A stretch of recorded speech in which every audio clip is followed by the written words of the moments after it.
Welcome to the Essential Tips for Wedding Planning webinar. My name is Piper, and I am an event and wedding planner. And I have been doing this for a while. And so what I love to do is I love sharing what it is that is in my brain. And what I can make other people, I'm clicking all the right buttons, I think. No, pause it. No.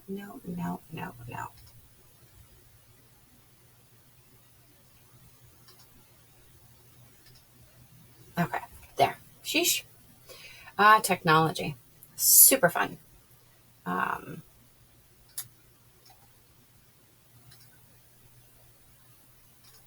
Hold on 1 second.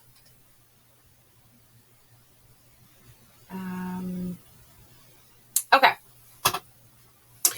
So, what is it that... So, because I love what I do, and I've been a hairdresser for 32 years, I've been involved in weddings and events from the pre-engagement, the engagement, to all the way to the very end. And some might just come in along at the end. Whatever. So what I did in March is because two of my beloved family members were getting engaged, I had a deadline. And because I had a deadline, I got my Tushy in gear with something that I had started during COVID.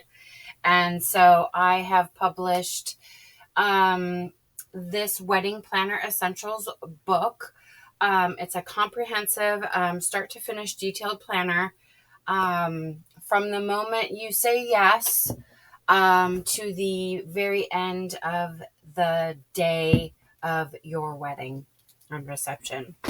So we're going to be going over just a few of the things that are in here, but with some additional advice that I give my brides and grooms.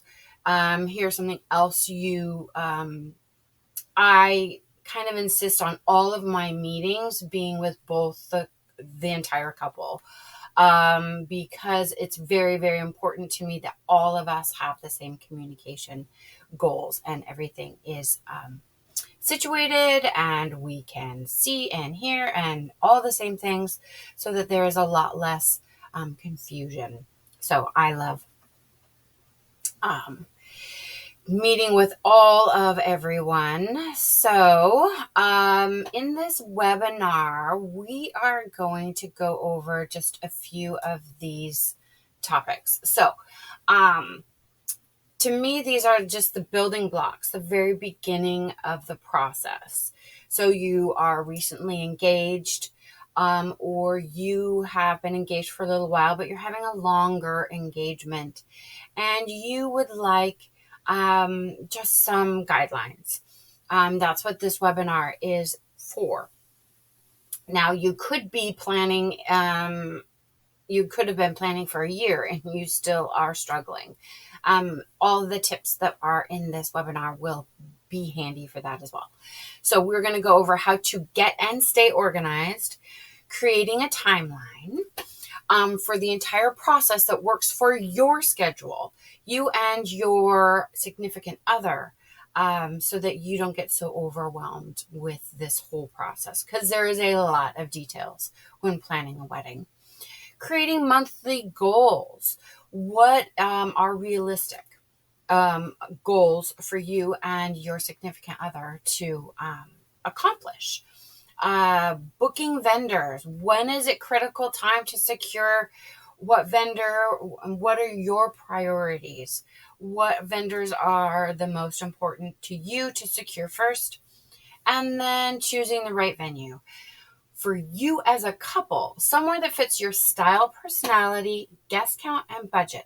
Things to consider: location, amenities, and available dates for them that are close to what you want. So those are what we're going to be going over in this webinar today. So if you would like to purchase my book, you can go to my website at simplypipers.com. Both of my event planning books are there. And so having a planner to keep track is critical. Whether you have chosen a different planner, which is totally fine, or you would like to use one, getting it on paper will ease the stress from your mind. When you are only doing the wedding planning digitally, you have a tendency to forget some things and you don't have anything to write it out really quickly. And sometimes that works best for everyone, but typically what I have seen in my experience is if you can write it out, there's something that releases in the brain. But weddings are a lot to plan and getting overwhelmed very quickly if you don't have a system to help you get the information out of your head and onto paper. Weddings are a lot of details, but they're just details. And knowing the details is what's really, really important. If you don't know what it is that you need to plan for, how can you plan? There's lots of things available out there. So we're going to be going over some of the things that I cover in my book from my experience. Okay, so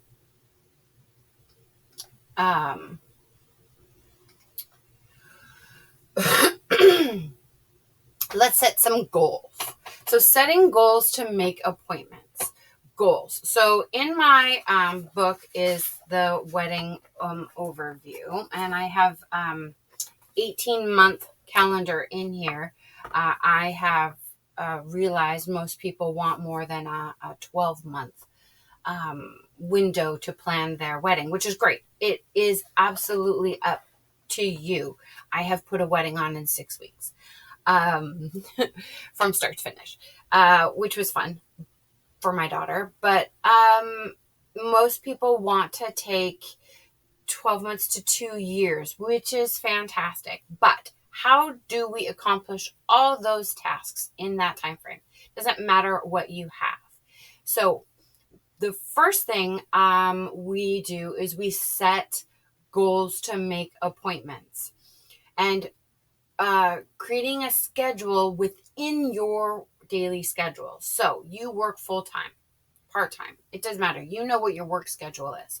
You're going to make a second wedding schedule. So when you're making this wedding schedule, it is off work hours. So you come home from work, you relax for a little bit, and then you, on your designated days, work for as much time as you want on your wedding details. The reason that this is very important is because otherwise this is going to consume your entire universe, and you and your significant other will get burnt out, and it won't be any fun. But if you start at the beginning or from this point forward, making very specific boundaries with your wedding planning, you will have fun with it. It's not a chore anymore. You have set aside very specific hours in your schedule for the wedding planning. So I put in there, for example, on Mondays and Wednesdays after work for 2 to 4 hours. Don't work on it for more than 4 hours. You will be frustrated. Saturdays for 2 to 4 hours is dedicated solely to planning. And in this window that you've created in your, as a couple, schedule, I really encourage you to do all of this together. When making, this is the time where you make appointments as well. So you make your emails, you make your phone calls, you find out what it is that needs to be done, who needs to call, who's doing the emailing, who are you calling, all your research time, all of that. So this is the critical time where you're making all of those choices. And then when you make the appointments to see the vendors or the venues, you go as a couple. Because the open communication is really, really important. Because couples who plan together share the load together. Because communication and compromise are key to a healthy, happy marriage. Trust me, I have been married for 30 years now, and that is the key. We learned the hard way, and it took us quite a while to get there. So I hope all of that was really clear. And so this is, budgeting is at the beginning very hard because you don't know maybe exactly what your true budget is, because you're not sure what the expenses are. And that's okay. So what you need to do though is you need to not leave this task till too late. Knowing what your biggest expenses are, such as your venue, food, photographer, wedding coordinator, if that's who you're going to be hiring, those and your other expenses will add up very, very quickly. So what's really important is you've designated monies, and you may not know, right? So you may be going about this a little chunk at a time, but if you don't write it out in the budget section I have in my book, right? But if you don't write it out and you're just going willy-nilly, you're going to lose track and you're going to be spending way more money than you need to. There are all kinds of things you can do to keep a budget-friendly wedding, but you have to keep track of what you're spending your money on. When you're investigating your vendors, excuse me, you can write out all of those prices out, right? Doesn't mean you're spending that, but you can kind of get an idea. There are venues out there that are in upwards of $14,000 for one half day or one full day, depending on what you want. So most venues are $5,000 to $10,000. That's a lot of money. That's a lot of money. So most weddings these days are no less than $10,000. Do you have that? Do you have it set aside? Is someone helping you? And how are you going to parcel out that $10,000? It goes very, very quickly. But we're not going to get into a whole lot of budgeting other than that because it is a very intense topic. Okay, so what we're really wanting to do is getting organized. So create a timeline for the planning process. Here are my suggestions. Congratulations, you've said yes. Now what? Well, over the first 3 months after you get engaged, depending on if you already know you're going to have a nice long engagement, this can be the first 6 months. But you need to choose a date range. It doesn't have to be an exact date. It needs to be a range because your venue is going to ultimately narrow that down. And you need to discuss your wedding style, right? What is your wedding style, right? Research venues online, then do site visits, attending open houses. Right now is a key time. Right now, there are lots of open houses all the time because in April and May, and the beginning of June is when most venue open houses are, because there's not a lot of weddings this time of year.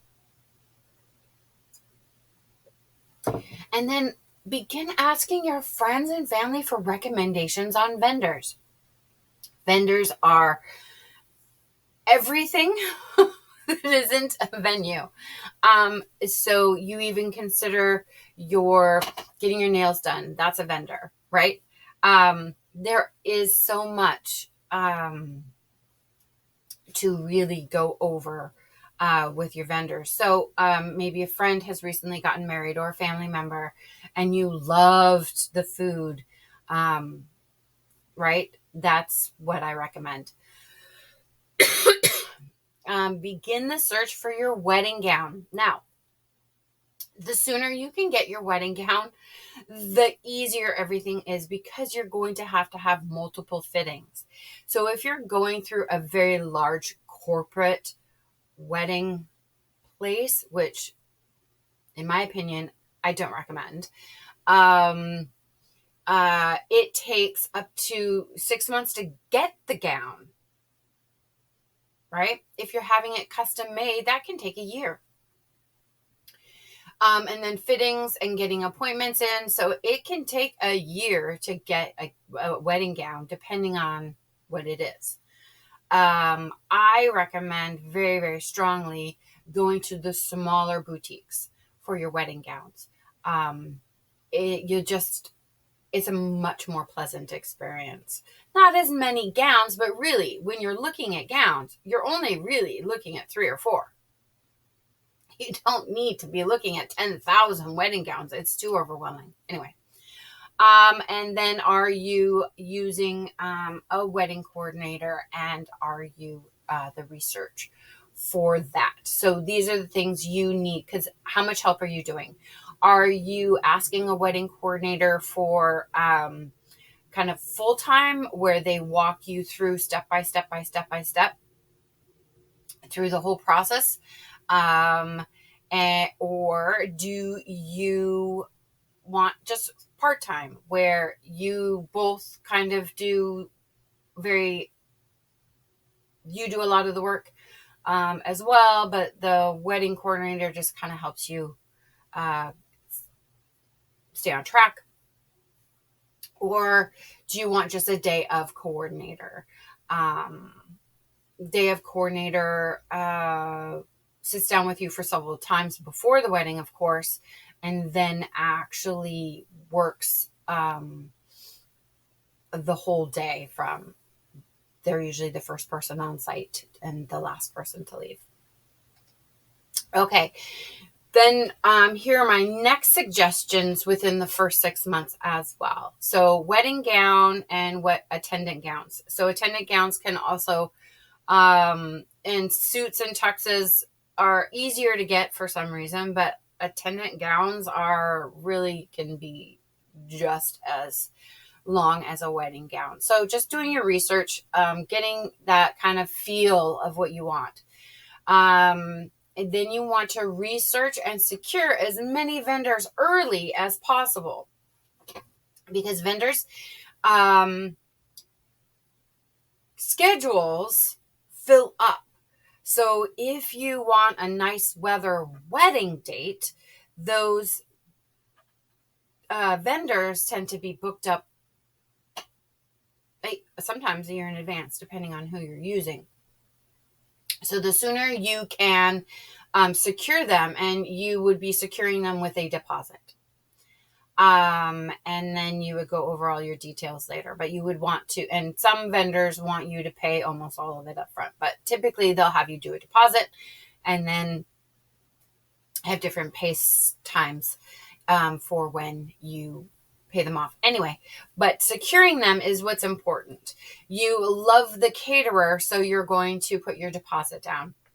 Now keep in mind, if things change, read your contract and see what the cancellation process is involved, such as maybe there's a death in the family all of a sudden and you have to postpone the wedding, or massive major disaster in the weather, or tornado, or We're in Washington, so that's not really a thing. But anyway, so just always check what the cancellation process is in your contract. Photographers book up very, very quickly. If you want a really, really good one, you want to get on that. And you do not, and I'm sorry if I hurt anyone's feelings on this, but you do not want to use an amateur photographer for your wedding. Use them for your engagement photos all the time. Let them have the experience there, but your wedding photos should be done with a professional. It is worth every penny to have a professional photographer. They have the right equipment. They know how to work the event. They have the experience. That is critical for your day. You can you can go to Costco for your cake if you need to. No one will care. But those photos are with you forever. People will forget the flowers. They won't remember what the flowers look like, but you will remember what you look like because you have a good photographer. Sit down with them and have all kinds of information. Securing your florist. Are you using a florist, or are you going to be doing it all yourself? And if you're going to be doing it yourself, are you using fake flowers, real flowers, farm flowers? Are you going to the public market? What is that? But that's what you need to decide, right? These are decisions that you're making. Bartender. If you're having alcohol, you have to have a bartender, period. And then who's playing your music? Most venues want you to have a professional DJ because they don't have the speakers. They don't have the PA system. They don't have any of that stuff because a DJ does. So knowing that as well. There are a lot of vendors. So here is the vendor list that I have in my book.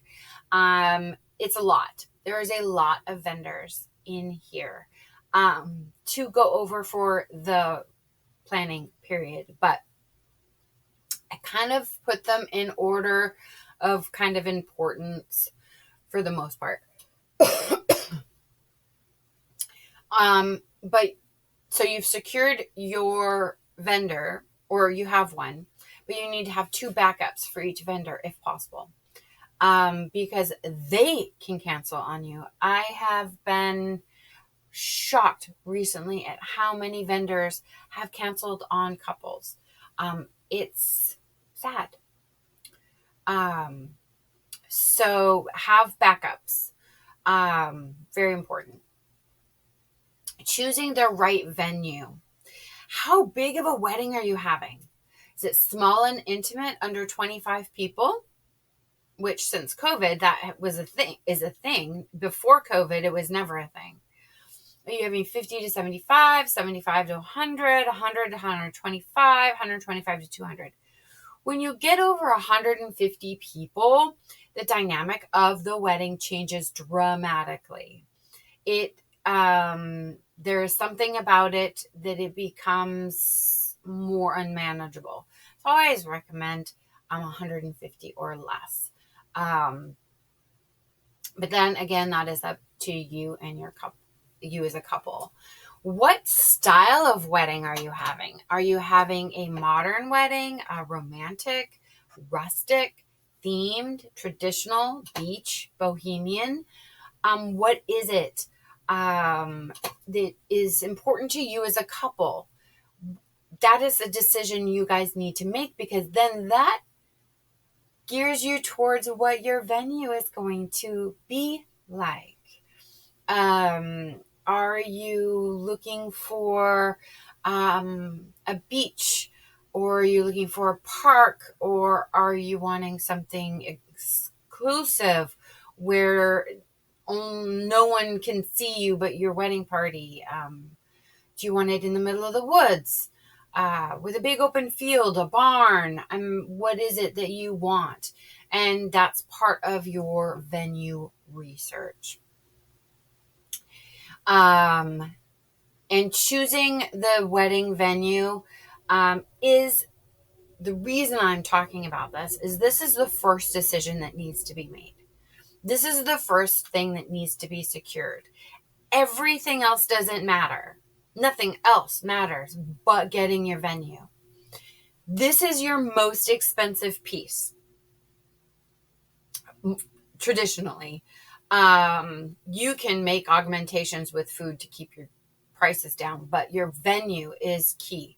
You need to do that. So this is the information to get you and to stay organized, because everything else falls right into line once you have your venue, because it's answered all those questions, right? The how big is it, how the style, all of that. So that is what is the very first and foremost thing, because it sets your date. They really, I mean, you have a range, but they're the ones that actually will set your date because it's what's available for them. So location, town, county, state. Where are you having it? Are you having a destination wedding, right? Are you forcing all of your friends and family to go to Vegas or go to France? Right? Very big. Is your ceremony and reception at the same place? Do you want them both there? Right? That's in determining your venue. Budget, all caps, because yes, that is very important. Is it in your budget? Is it something that you can afford? And if it isn't, wow, that was a beautiful place to look at today, honey. And you go, sure do. Let's move on. Totally fine. And can it accommodate your guest count? So you're going to have 130 people. Can it do 130 for a ceremony and a reception? Amenities, what does it have? Does it have tables and chairs? Does it have, there's so many different things when talking to a vendor, a venue. I have in here, in my book, vendors, let's look in the table of contents. Vendors, venue.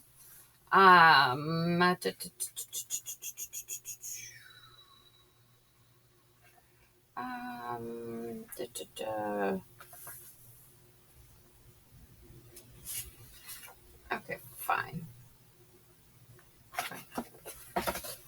Can't read.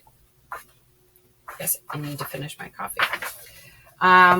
Wedding essentials, getting organized. So when you're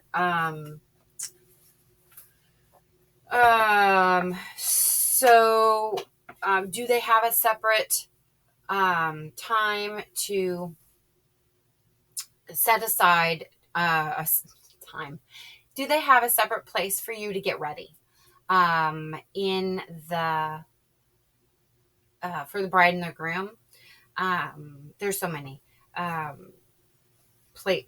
details when you're looking for amenities. Do they have a separate bar? Do you need to bring a bar in? Do they have a dance floor? Do you need to bring a dance floor in? Is this outdoor? Is it indoor? Do they have a place? Can you put a tent up? Do you have to rent everything? Maybe the venue is really inexpensive, but you have to rent everything, and then that isn't a inexpensive venue. What is important for you to do that day, right? Is it beautiful and it'll make amazing pictures, but it's small and it won't accommodate your guest count? Or it'll be really tight for your guest count, or you'll have anything, those kinds of things. So those are the best suggestions I have to get started or to get back on track. So are you organized, right? Are you, have you created a timeline? What is it that you really want to achieve? What's important to you to get done? And the timeline really is, I have a page in my book, just what do you want to accomplish first? So when you're setting your monthly goals, you really want to make sure that they are achievable. Absolutely 100% achievable. Realistic goals. I'm going to make 8 phone calls this month, right? I am going to make, I'm going to see 3 venues this month. Now, once you have completed that goal, don't pick up the next month's goal. You're like, yes. So for those of you that are very organized, setting out your monthly goals ahead of time is something that you can do. So, or if you're a fly by the seat of your pants kind of person, you really should kind of decide, okay, in this month, we're going to find a venue, and it's that vague, and it's that instead of I'm going to email these, I'm going to do all my research, whatever. But you really only want to have one big, massive goal for that month. Otherwise, this is going to consume your entire world. And that makes the whole process not as much fun. So if you can have fun doing it, yay. Plus your schedule, right? Your work schedule, you have to make appointments and go and view things due to your schedule. And if you can only go on the weekends, there's only so many weekends in a month. Anyway, so I really hope this information has been very, very informative. I know I kind of tend to talk pretty quickly, but this is the first in a series. We'll be doing another webinar in a few weeks, just to kind of move on with answering questions on different vendors, on how to secure them and what's the best way to do that. So now I would like to really spend the next few minutes answering any questions anyone may have.